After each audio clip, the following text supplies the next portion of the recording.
Hello guys, আসসালামু আলাইকুম। আশা করি আপনারা সবাই ভালো আছেন। ইনশাল্লাহ আমিও আলহামদুলিল্লাহ অনেক ভালো আছি। তো আজকে আপনাদের সামনে আমি একটা নতুন টপিকস নিয়ে আসছি, সেটা হচ্ছে এমব্লিশমেন্ট ওভারভিউ। আসলে গার্মেন্টসে যখন কাজ করি সবাই সুইং টুইং নিয়ে অনেক ব্যস্ত হয়ে থাকে। হ্যাঁ, তো আসলে আমরা এমব্লিশমেন্ট যে একটা ডিপার্টমেন্ট আছে, এটারও যে অনেকগুলো কাজ আছে, স্পেসিফিক অনেকগুলো ডিজাইন, এটার উপরে কিন্তু আপনার একটা গার্মেন্টস এর ভ্যালু অনেক বেড়ে যায় এমব্লিশমেন্টের কারণে। সো আমরা ওটাই আজকে দেখবো যে এমব্লিশমেন্ট গুলো কোথায় কোথায় হিট করে। দেখেন, এমব্লিশমেন্ট আসলে মূলত বলা হচ্ছে কি decorative details or feature added something to make it more attractive. মানে আমরা গার্মেন্টস যেটাই করি না কেন, ওটার ভিতরে যদি যে কোনো কাইন্ড অফ এমব্লিশমেন্ট আমরা অ্যাড করি, যার ভ্যালু কিন্তু তার তার লুকিংটা অনেক গুণে বেড়ে যায়।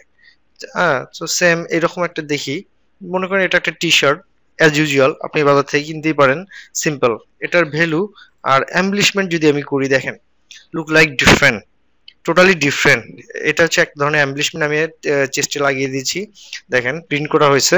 সো এটার ভ্যালু আর এটার ভ্যালু কিন্তু এখন অনেক ডিফারেন্ট হয়ে গেছে এবং দেখতেও কিন্তু অনেক লুক্রেটিভ হয়ে গেছে, সো অ্যাট্রাকটিভ হয়ে গেছে। সো এটি হচ্ছে মূলত এমব্লিশমেন্ট।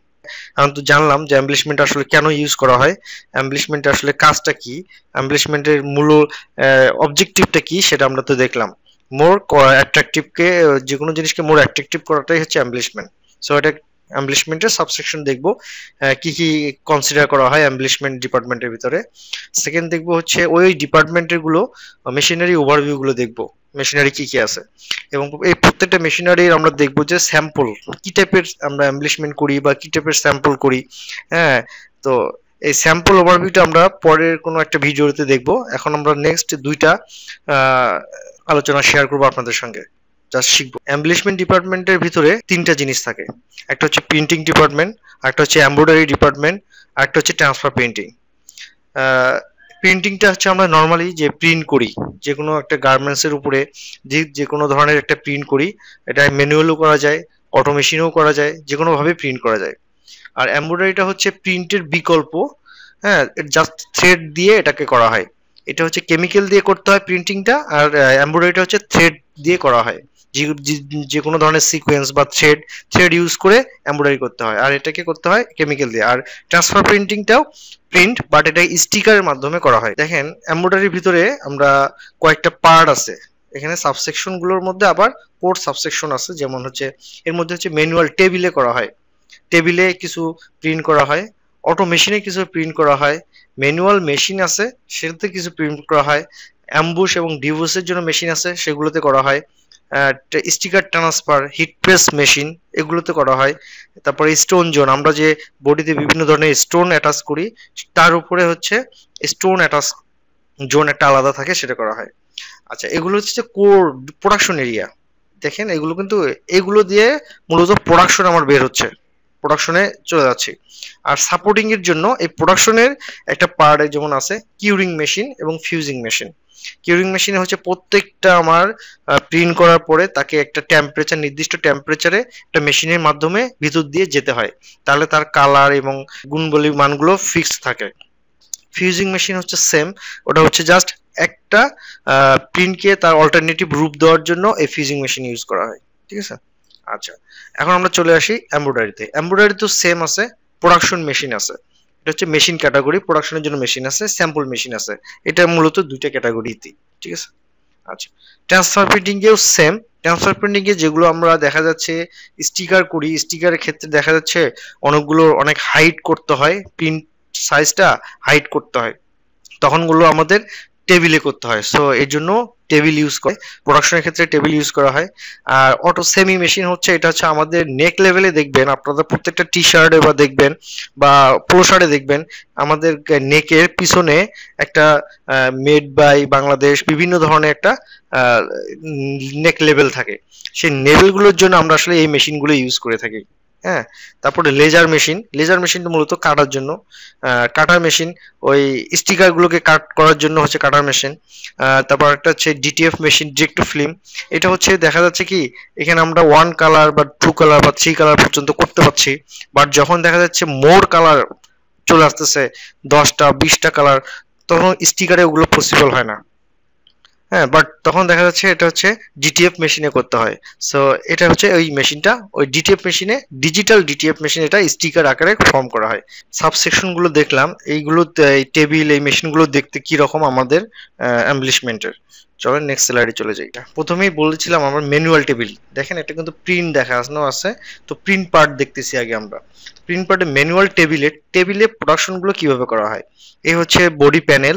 হ্যাঁ, এভাবে টেবিলে বিছানো হয় প্রত্যেকটা প্যানেল, প্রত্যেকটা প্যানেল এভাবে বিছানো হয়, তারপরে প্রত্যেকটা প্যানেলের উপরে প্রিন্ট করা হয়, ম্যানুয়ালি প্রিন্ট করা হয়। আর এই হচ্ছে আমাদের প্রিন্টের অটো মেশিনের কথা যেটা বলা হয়েছে, মেশিনারি। মেশিনগুলো অনেকগুলো পার্থক্য আছে, অনেকগুলো আছে। যেমন কিছু আছে ওভাল শেপের মেশিন, কিছু আছে হচ্ছে অক্টোপাস টাইপের মেশিন। তো মেশিন সবই হচ্ছে অটো মেশিন, বাট এক একজনের কাজ এক এক রকম। এটা হচ্ছে ছোট মেশিন হলে হেডের পার্থক্য আছে, ঠিক আছে, যে কতগুলো হেড আমি, কতগুলো কালার আমি একসাথে প্রিন্ট করতে পারবো। তো এর উপর ডিপেন্ড করে হচ্ছে হেড নির্ভর করে। তো যেমন এখানে দেখেন এটি কত বড় একটা মেশিন, এটা 26 হেডের একটা মেশিন। সো এই 26 হেডের মেশিন বলতে, হেড বলতে আমি বুঝাচ্ছি এক একটা হেডে এক এক রকম কালার দেওয়া যাবে। তার মানে কি, আমার যদি একটা প্রিন্টের ভিতরে 26 ধরনের কালার থাকে, বা 24 ধরনের কালার থাকে, 25 ধরনের কালার থাকে, তাহলে আমি একসাথে ওই কালারগুলো এই মেশিনে অন শটে করতে পারবো, ঠিক আছে। সো আর যদি আমি টেবিলে করতে যাই, তাহলে টেবিলে অনেক সময় লাগবে। 26টা কালার জন্য 26টা স্ক্রিন লাগবে, প্রত্যেকটা স্ক্রিন একবার একবার করে। আর এখানে এট এ টাইমে সবগুলো স্ক্রিন একসঙ্গে বসবে, একসঙ্গে উঠবে, একসঙ্গে প্রিন্ট হবে। আপনারা যদি কখনো ভিডিও দেখতে চান আমাকে কমেন্টসের মাধ্যমে জানাবেন, আমি মেশিনারিজ ভিডিও আপনাদের সাথে শেয়ার করব। তো এটা হচ্ছে ওভাল শেপের মেশিন। এটা হচ্ছে দেখেন একটা ডিজিটাল মেশিন, আমরা ডিজিটাল প্রিন্ট করি। ওই যে বললাম যে একটা প্রিন্টে বহুতগুলো কালার আছে, যেগুলো আসলে সেগ্রিগেশন করতে গেলে দেখা যাচ্ছে 30টা 20টা রাবার কালার, কিন্তু আসলে এতগুলো কালারের জন্য প্রিন্ট করা অনেক ডিফিকাল্ট, সময় সাপেক্ষ আমাদের। সো এই জন্য আমাদের একটা মেশিন আছে যা হচ্ছে ডিজিটাল মেশিন। হ্যাঁ, এটা হচ্ছে বেসিক যে যে ডিজিটাল গুলো কালার গুলো আছে, যেকোনো একটা সিনারির কথা বলতেছি। তো সিনারিটা এটা ডিজিটাল, জাস্ট ফেব্রিকের উপরে এখানে মেশিন আছে। আমরা প্রিন্টারে যেভাবে রিবনটা আপ ডাউন করে প্রিন্ট করার জন্য, সেম জিনিসটা এটা ফেব্রিকের উপরে করে, এই জন্য এটার নাম হচ্ছে ডিজিটাল মেশিন, ঠিক আছে। আচ্ছা, এটাও এক ধরনের মেশিন, সেটা বললাম যে আমি অক্টোপাস মেশিন। দেখেন এটা ছোট মেশিন, দেখা যাচ্ছে আপনার এক কালার একটা প্রিন্ট আছে, দুই কালার একটা প্রিন্ট আছে। সো আমার ওই 26 শেডের মেশিন তো ইউজ করার দরকার নাই। কালার ওখানে, কালার কনজাম, ওখানে একটা পাওয়ার কনজাম্পশন বিষয় আছে, ম্যান পাওয়ারের বিষয় আছে, মেইনটেনের বিষয় আছে। তো এখানে ছোট, এই জন্য ছোট ছোট অক্টোপাস মেশিন গুলো ইউজ করা হয়, যেগুলোকে আমরা ইকো বা বেসিক মেশিন বলি। সো এলা দেখেন অক্টোপাসের মতো, এখানে একটা এখানে একটা, এখানে একটা, এই হেড, এই হেড, এই হেড, এইটা 4 হেড এখানে। তো 4 হেডে আমি দুইটা হেড ইউজ করতেছি, এক কালার বা দুই কালার, ইজিলি আমার সেম প্রোডাকশন চলে আসতেছে। আচ্ছা, আমরা যেটা বলছিলাম যে অ্যাম্বুশের ক্ষেত্রে যেটা বলছিলাম যে অ্যাম্বুশ হচ্ছে, অ্যাম্বুশের এই স্যাম্পল গুলো আমরা পরে দেখাবো। এটা হচ্ছে অ্যাম্বুশ। যেমন আমরা দেখবেন যে অনেক বাজারে অনেক টি শার্ট পাওয়া যায়, যেগুলো হচ্ছে বুকের মধ্যে ফুলানো অথবা ডাবানো একটা নির্দিষ্ট লেয়ার বা লেখা, হ্যাঁ, খুলে আছে, বা ওটা কখনো ন্যাচারালি দেবে যাবে না। এই জিনিসগুলো কাজ করা হয় এই অ্যাম্বুশ মেশিনে, বা ডিবোস করা হয় এই মেশিনগুলোতে, যেটা দেখতে এরকম, এই প্লেটগুলো আছে, এই প্লেটগুলো ইউজ করা হয়। আমরা বলেছিলাম হিট প্রেস মেশিনের কথা। যেমন হিট প্রেস, স্টিকার ট্রান্সফার, মনে করেন আমি একটা স্টিকার নিয়ে আসলাম, সেটাকে ট্রান্সফার করব। সো স্টিকারে তো আমি প্রিন্ট করছি, বাট ওটা তো আমার ফেব্রিকে ট্রান্সফার করতে হয়, তখন সেই ক্ষেত্রে আমাদের স্টিকার অ্যাটাচের জন্য এই মেশিনগুলো ইউজ করা হয়। আচ্ছা, আরেকটা কথা বলছিলাম যে আমার প্রত্যেকটা বডি প্রিন্ট করার পরে তার কালারকে ফিক্সেশনের জন্য, একদম ফিক্সড করার জন্য, যেন আহ, না উঠে যায়, প্রত্যেকটা বডি আমরা হচ্ছে একটা নির্দিষ্ট টেম্পারেচারের মাধ্যমে এই পাশ থেকে ইন করে এই পাশ থেকে বের করি। তাহলে একটা বডি যদি এখান থেকে ইন করি, দেখা যাচ্ছে যে আপনাকে 2 মিনিটে 160 ডিগ্রি টেম্পারেচার থাকতে হবে। তো 160 ডিগ্রি টেম্পারেচার করে 2 মিনিট, মানে এখান থেকে স্টার্ট হয়ে এই পর্যন্ত বের হয়ে আসতে তার 2 মিনিট সময় লাগবে। তো এই সময়টাতে সে কালার কনজাম্পশনটাকে আরো ফিক্সড, আরো এক কোর করে রাখে, যাতে ইন ফিউচারে কোনো সমস্যা না হয়, কালার ব্লিড না হয়। হ্যাঁ, এই জন্য হচ্ছে কিউরিং মেশিন। তো প্রত্যেকটা প্রিন্ট করার পর আমাদের প্রত্যেকটা প্যানেল আমাকে কিউরিং করতে হয়। এই বলছিলাম ফিউজিং মেশিন। কিউরিং মেশিনের মতোই দেখতে ফিউজিং মেশিন, বাট একটু একটু ডিফারেন্ট। যেমন হচ্ছে এই কাজগুলো হচ্ছে ফিউজিং মেশিন করা হয়, দেখা যাচ্ছে যে আমার ফয়েল যে ডিফারেন্ট প্রিন্ট আছে। আমি একটা প্রিন্ট করলাম বাট ম্যাটেরিয়াল দিয়ে ট্রান্সফার করতে হয়। প্রিন্টের জন্য একটা সার্কেল গাম লাগাই নিলাম, বাট ওটাকে আমি যে কোনো একটা ম্যাটেরিয়াল দিয়ে যেটাকে আমি ভিজুয়ালাইজ করব। তো সেই ম্যাটেরিয়ালের ক্ষেত্রে আমরা এটা এখানে ইউজ করি। প্যানেলের উপরে দেওয়ার পরে ফয়েল পেপারটা যখন পাস হয়ে যায় তখন ফয়েল পেপারের নির্দিষ্ট অংশ যেটুকু আমার জায়গা মতো থাকে পেজটা, শুধু ওটুকু রেখে বাকিটা উঠে যায়। এই ক্ষেত্রে আমার ফিউজিং মেশিন ইউজ করা হয়। বা ফিউজিং মেশিন কথা দেখেন আপনারা, ওই দেখেন যেমন ম্যাটেরিয়াল টাইপের অ্যাটাচমেন্ট করে, যেমন হচ্ছে আমরা যখন শার্ট কিনি দেখবেন কলারের মধ্যে ফিউজিং আছে, এটাকে কিন্তু ওই আমরা আয়রন দিয়ে লাগাই, কিন্তু এখানে ইন্ডাস্ট্রিয়াল ক্ষেত্রে এখানে আমাদের ফিউজিং মেশিন দিয়ে লাগাই। সেম কাজ ওইটাই, আর কিছু না। আচ্ছা, আমি আরেকটা কথা বলছিলাম নেক লেভেল প্রিন্ট করার জন্য, যে আমার নেক লেভেলে প্রিন্ট করা হয়, এটা ম্যানুয়ালও করা হয়। আর হচ্ছে আমি যেটা বলছিলাম ট্রান্সফার প্রিন্টিং এ হিট প্রেসের মাধ্যমে, হ্যাঁ ওখানেও করা হয়। দেখা যাচ্ছে যে এখানে আপনার 2-3 বার প্রিন্ট করতে হয় একটু হাইট, বা দেখা যাচ্ছে যে রিপ টাইপের ফেব্রিকে আপনি নেক লেভেল করবেন, যেটা টানলে ফেটে যায়। তো স্টিকার আসাতে আসলে স্টিকারে ওই স্ট্রেংথটা থাকে না, আর ম্যানুয়ালি প্রিন্ট করলে ওই স্ট্রেংথ গুলো থাকে। সেক্ষেত্রে আমরা নেক লেভেলের ক্ষেত্রে আমরা চরকা মেশিনটা আমরা ইউজ করি। তো এখন অ্যাভেলেবেল হয়ে গেছে, এখন আগে ছিল অ্যাভেলেবেল সবাই এটাতে করতো, বাট এখন sticker transfer printing, sticker hit press আসার পরে এটা আসলে খুব কম ইউজ করা হয়। আচ্ছা, আমি যেটা বলছিলাম ডিটিএফ মেশিন, ডিরেক্ট ফিল্ম, হ্যাঁ, ডিরেক্ট টু ফিল্ম, এটা হচ্ছে যে আপনার ডিজিটাল যে স্টিকার মেক করে সেটার মেশিন, যা দেখতে এরকম। তো এখানেও যে রোলিং করে এখানে স্টিকার বের হয়ে এদিক দিয়ে বের হয়ে কিউরিং হয়ে বের হয়ে যায়। সো এটা হচ্ছে এই ডিটিএফ মেশিন, দেখতে এরকম ডিজিটাল।